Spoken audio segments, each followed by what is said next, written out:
Hello, everybody. Good afternoon, and welcome to our Pi Day of Giving virtual speaker series event, Age-Friendly University and Community Initiatives.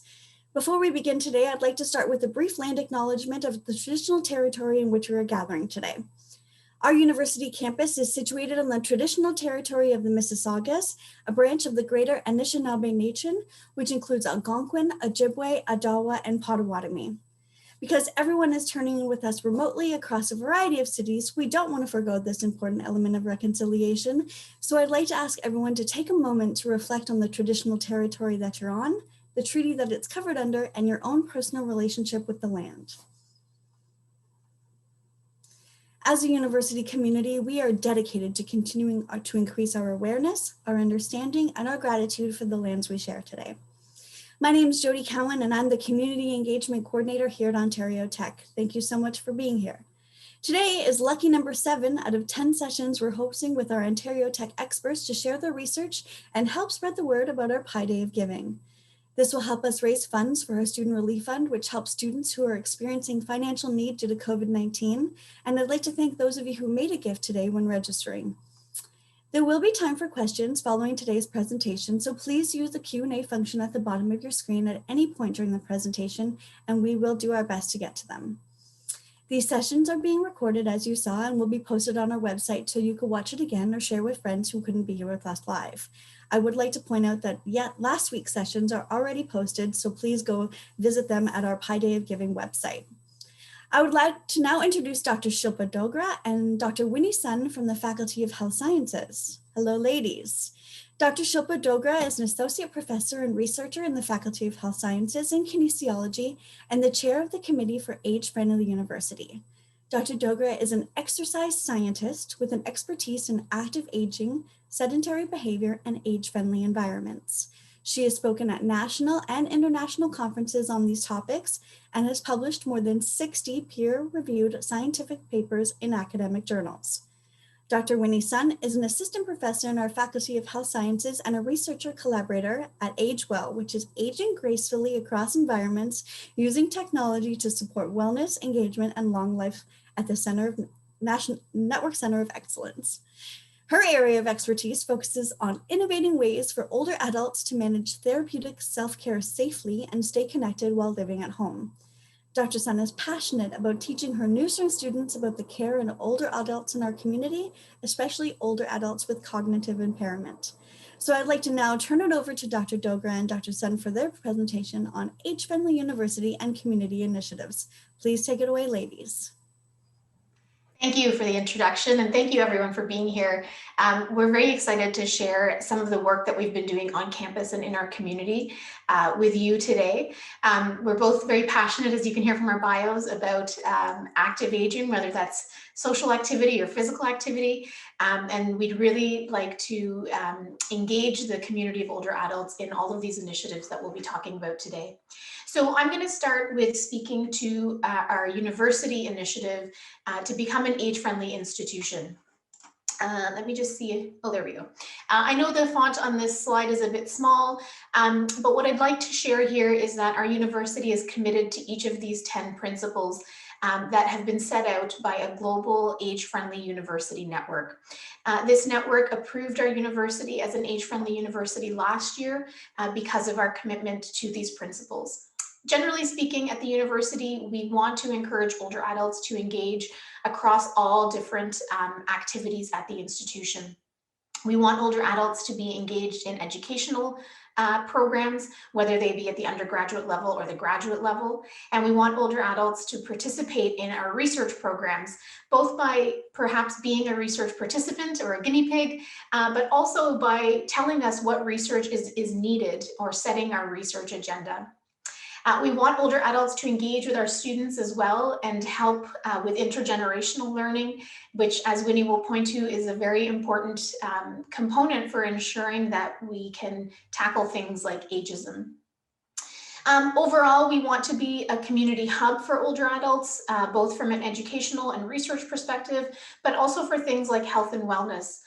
Both Dr. Sun and I are researchers in health sciences and have expertise in active aging and quality of life and prevention and management of chronic diseases. And so we have lots to offer as an institution from our researchers, from our research programs, and also from community programs that we run. We want to engage retired older adults in our university environment and facilitate all the learning that's possible through our institution. So with that in mind, that commitment in mind, we've started a committee for an age-friendly university on our campus, which I'm very privileged and fortunate to be chairing this year. So what I wanted to do is share with you some of the things we've done in the past year. We had the committee approved to get up and running, and then COVID hit. So unfortunately, some of the things we wanted to do had to be modified somewhat. I'd like to start by showing you our Age-Friendly University website. You can click on the link provided there, probably not on your screen, but perhaps we can share it in the chat. This is our website where we hope to share all of our future programs and events. You can see right now that we have a few tabs on the website, and I'm going to walk you through each of these so you have a bit of a sense of what we're offering this year. So the first thing we're offering is a speaker series. I'm sure everyone has been engaging in lots of speaker series over the last 12 months online. We're trying to get started by engaging some of our experts at the university and having them share their expertise with older adults in the community. So last month, I can't remember what month it is anymore. Maybe it was January, 2 months ago. We had our first speaker series where our experts in IT provided guidance to older adults on how they can manage online passwords, avoid online scams, appropriate security levels and measures for things like Facebook. This semester or next month in April, we're having Jill I'm going to mess up a name, so I'm not going to do it right now. We have our 2 Indigenous staff members who will be sharing their knowledge about reconciliation with older adults in April. We're very excited to have them share their knowledge with older adults in the community who have reached out to us with questions like, how do I do an appropriate land acknowledgement? What's the appropriate terminology to use? And so it'll be a very engaging and exciting conversation. So you can continue to look at our speaker series tab of the website to learn more about upcoming speaker series. If you're interested in the event that I mentioned that we did last month or 2 months ago now, Staying Safe in a Connected World, a recording for that is available online. The next tab I want to point you to is the research tab. So this is where we're hoping all of our researchers on campus who are interested in engaging older adults in research will start posting their research opportunities. As many of you may be aware, we do lots of fantastic research on our campus. Right now, there's a lot of focus on things like surveys and focus groups, so things you can engage in online.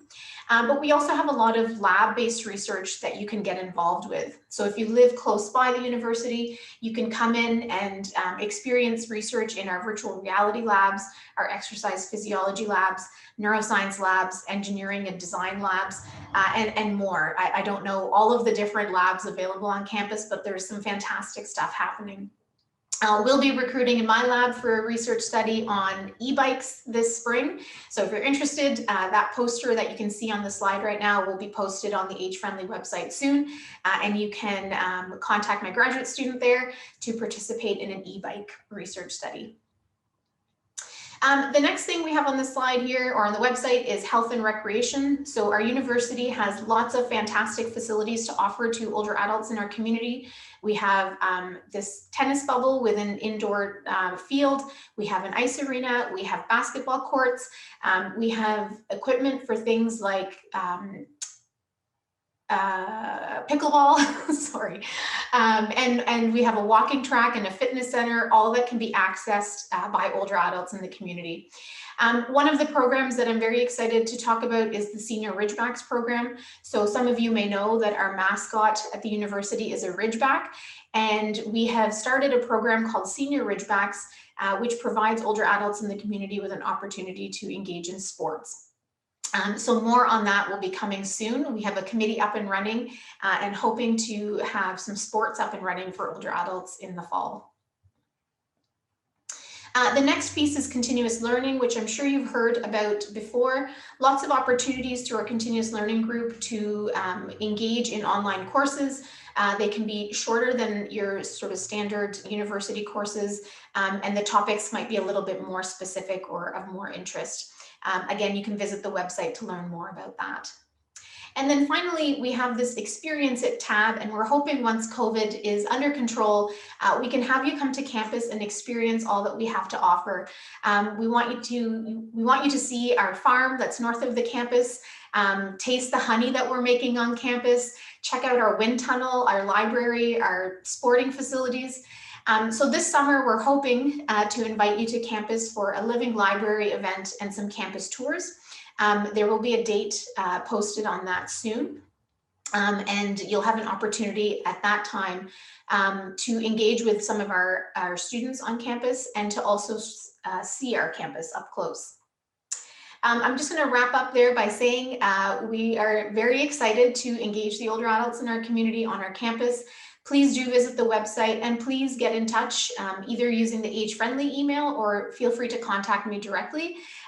Again, very excited to hear what older adults are interested in and have them engage on some of the committees that we have struck. Thank you. Over to you, Winnie. Hello, everyone, and I'm Dr. Winnie Sun, and I'm going to introduce you to my Anti-Ageism Campaign initiative. And I'm one of the co-investigators for the Beauty of Experience Anti-Ageism Campaign in partnership with Durham Council on Aging, funded by the Ontario Seniors Community Grant Program. The purpose of the campaign is to combat against the misconceptions about aging and to showcase how older adults are actively contributing to the society and to share their experiences that will inspire the next generation. The initiatives provides the opportunities to share how older adults are staying actively healthy, socially engaged, also address the issues pertaining to social isolation, social inclusion, and elder abuse. Since the launch of this campaign in December, we have seen steady positive engagement and active conversations through the region's social media channels. Next slide.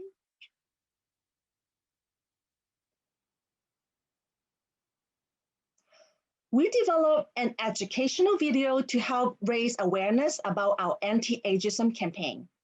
In this video, I invited my second-year nursing student from Ontario Tech University, and her name is Linda. She was featured in the video to send out a positive message about never too old to learn. We also developed educational posters that features many of our local seniors in the Durham region to share their wonderful stories about what it means to experience the beauty of aging. These educational posters have been circulated to different local community centers, and also will be continued to circulate through different media channels. So here is the video for you to enjoy.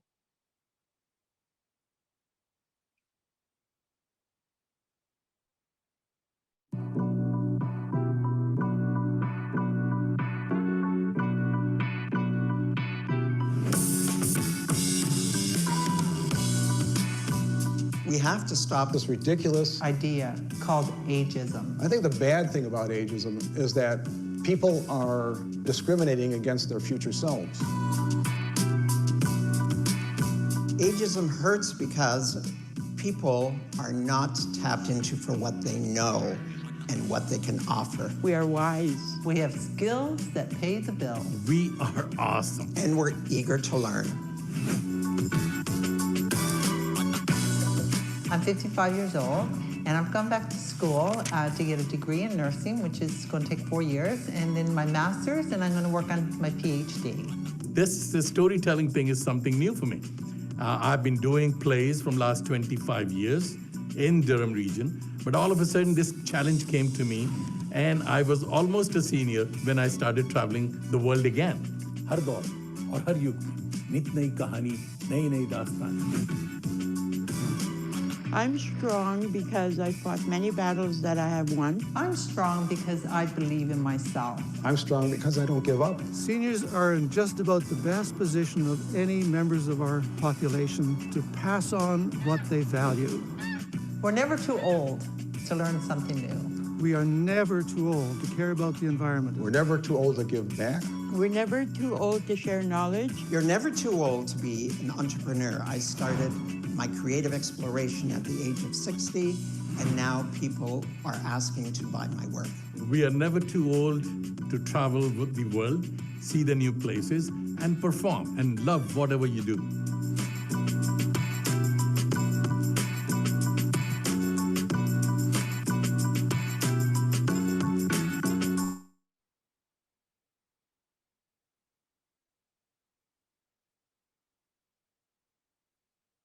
Next slide.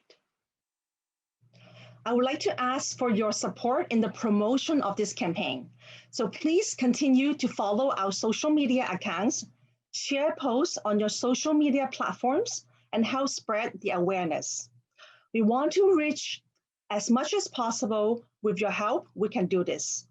Show us how you are breaking ageist stereotypes by submitting a video or leave a comment showcasing how you're breaking the stigma around aging on social media. So it could be including Twitter, Facebook, LinkedIn, and YouTube. And by tagging at region of Durham and include the hashtags beauty of experience, ageism hurts, and never too old. To learn more about the Ageism Campaign, you can visit the Durham Region website. Next slide. Finally, there are two new age-friendly initiatives that are COVID-19 related. The first one is Teaching City Oshawa. It is an initiative in collaboration with the City of Oshawa. And the purpose is to evaluate the effectiveness of Oshawa Senior Center's 55+ virtual programs, specifically focusing on the Adult Day program, to address the needs of the social connection for older adults with dementia and their caregivers during the pandemic. The second project is related to, in collaboration with the Durham region through the City Studio Durham. And the purpose is to improve the coordination and the delivery of the services of the community hub serving the homeless populations during the COVID-19 pandemic, with particular focus on the vulnerable populations experiencing premature aging. Thank you.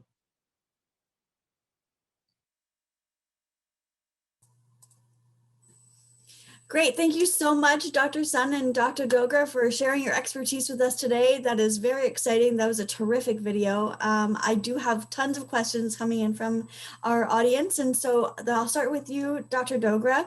Will Ontario Tech contact me when different tabs are open from that website, or will it be up to me to check the website frequently? Oh, so you're muted. Sorry, before I answer that question, I have to say, I read an article this morning that said COVID is causing memory loss and brain fog in people. And I didn't buy into it until I started this presentation when I forgot the name of Jill Thompson, who will be leading the talk in April. And I forgot what pickleball is. So my apologies, everyone. I've been at home for a year and it turns out the pandemic is affecting my cognitive capacity. So to answer your question, we will be updating the website as information becomes available.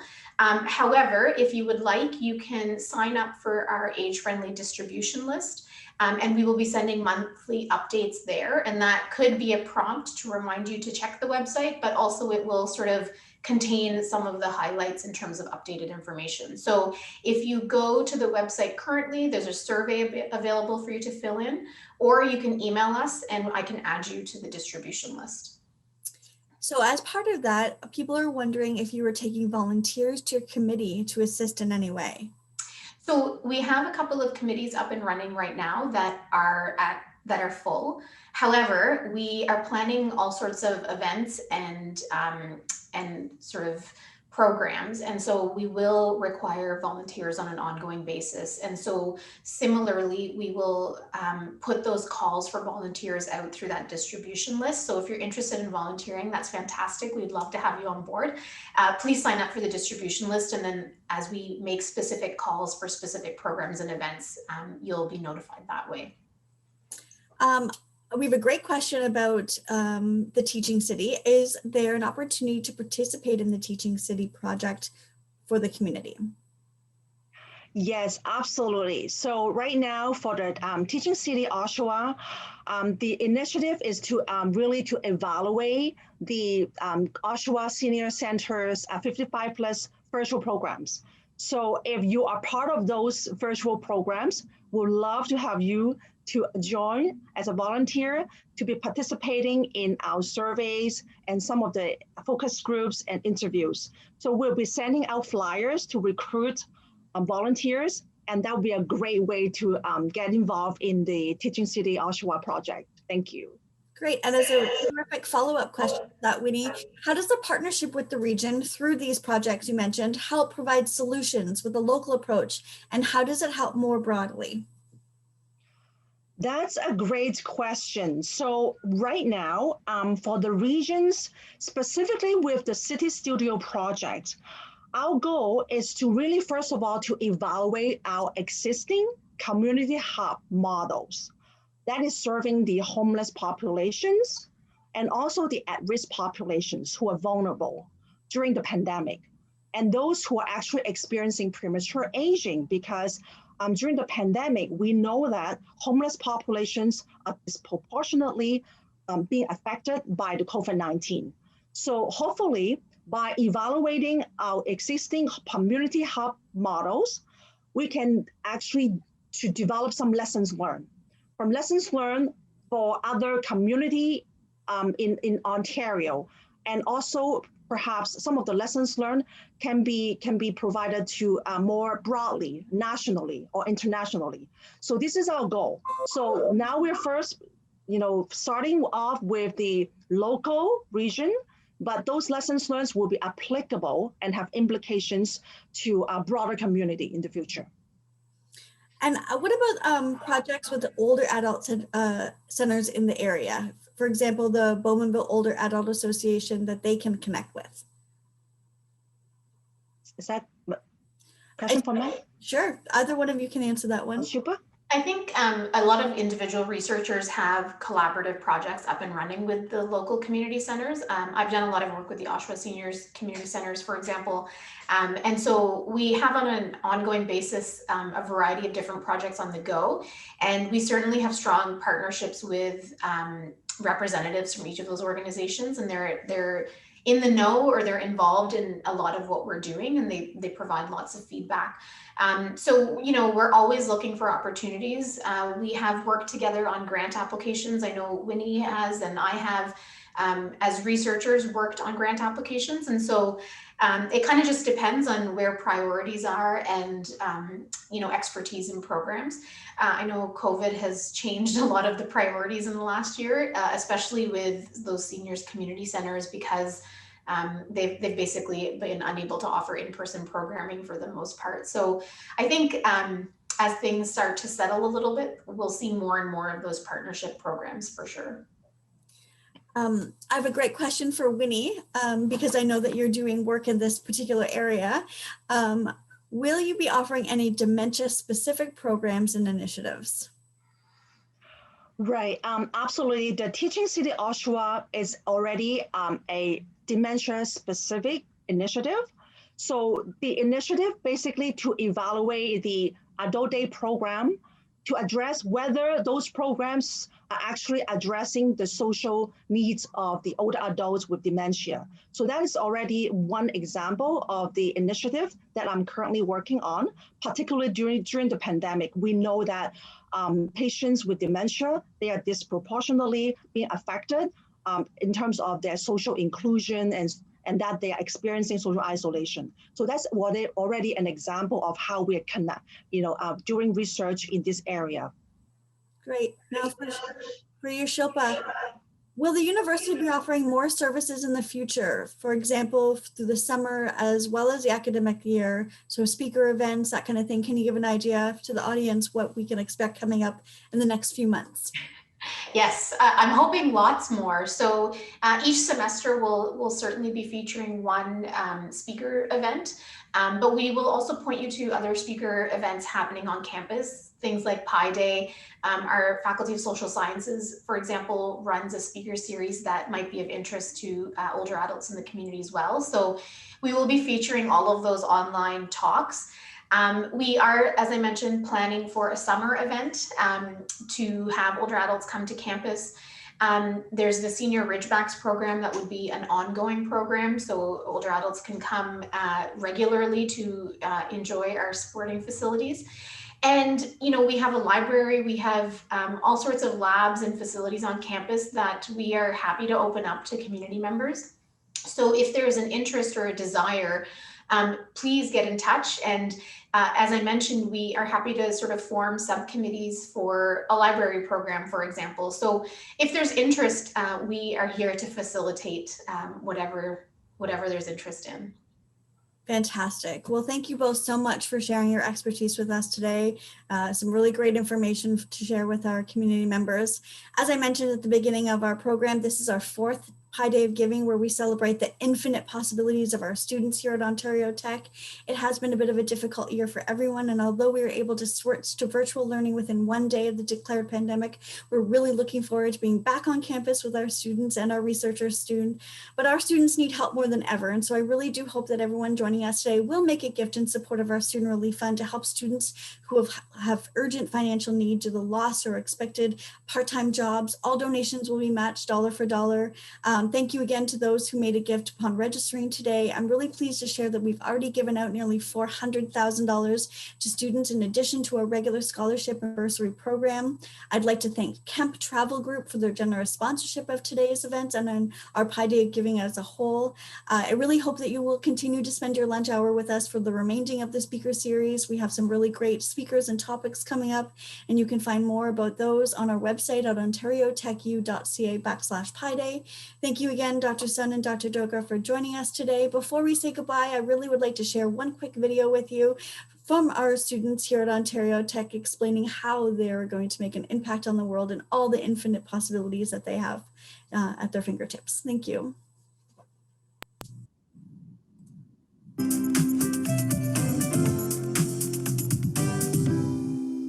On March 14th, you can help support my dreams. Knowledge is infectious, and my dream is to teach. My dream is to educate young students about the benefits of physical activity so that they can adopt these practices into their daily lives. My goal is to contribute to innovative technologies that leave a lasting impact on society. On Pi Day, join our circle and support students like me. I want to help save people from natural disasters. I want to be part of engineering projects that help make tech be your best friend. I want to develop technology to aid in space exploration. I aspire to design aerodynamic race cars to shape the future of Formula One racing. Just like the values of Pi, opportunities for students like me are endless, so join us.